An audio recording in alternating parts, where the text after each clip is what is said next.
Hello, everyone, and welcome to another episode of Let's Edit. My name is Jared Hucks. I'm a wedding and portrait photographer based out of Myrtle Beach, South Carolina, and today we are working on one of my engagement photo sessions, and I'm really excited about this image. Let's get started.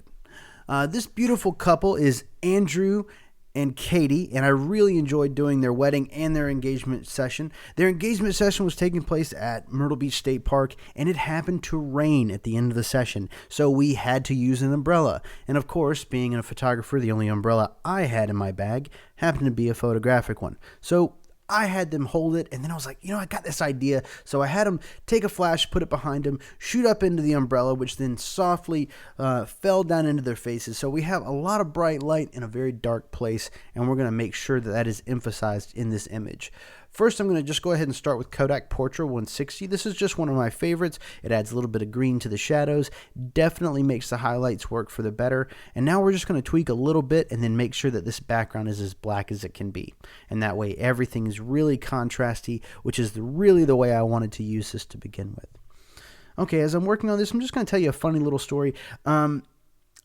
Katie and Andrew, they wanted to do something kind of fun and unique, and that's what I wanted to do. I took them out to the Sculptured Oak Nature Trail inside of Myrtle Beach State Park, which is a place that I guess probably wouldn't normally get used.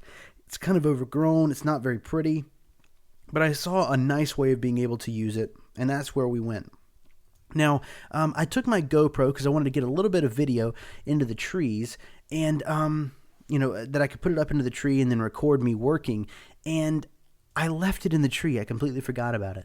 So when I got back to the car, it was pitch black dark. As you can see, it's already dark now, and this was not the end of our shoot. And I realized I left it in the tree, and I wasn't going to come back the next day. So I went out into the woods. The only thing I had with me was my phone. So I had the light on the back of my phone, which was pretty darn scary considering there's no street lamps out there because of the sea turtles. And it was definitely really, really dark, me stumbling around the woods. And but I found my GoPro, and when I got back home, I just had 45 minutes of it getting dark, looking at nothing in the trees.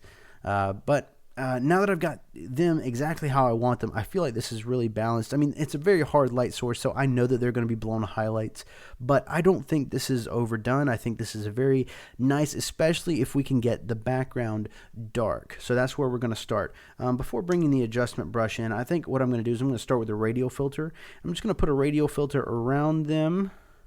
I'm going to invert it, so I'm making the outside of the image do whatever I have in the adjustment panel here. And I'm going to just tighten this in as much as I can.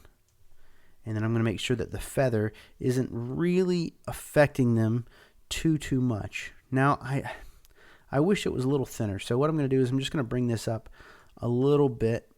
And this is almost where I want it. I'm just going to take a little bit of an adjustment brush, and I'm just going to hit a couple of the areas that are kind of bugging me here. There's this place right behind his head.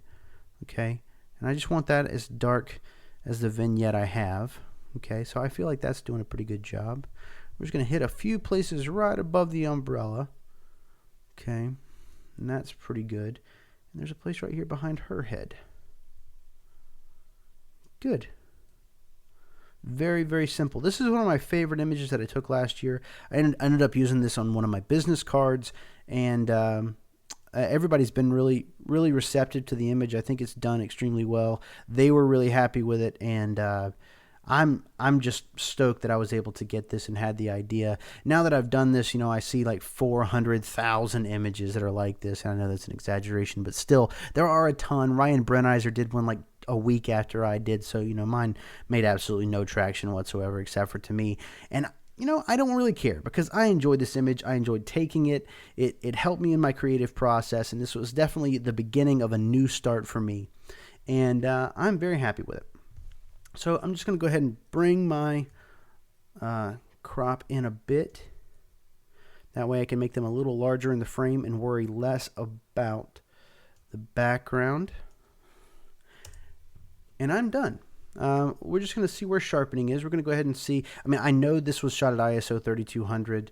I should have probably brought that down, but I really like the way it turned out. I don't mind the grain whatsoever. I really like grain.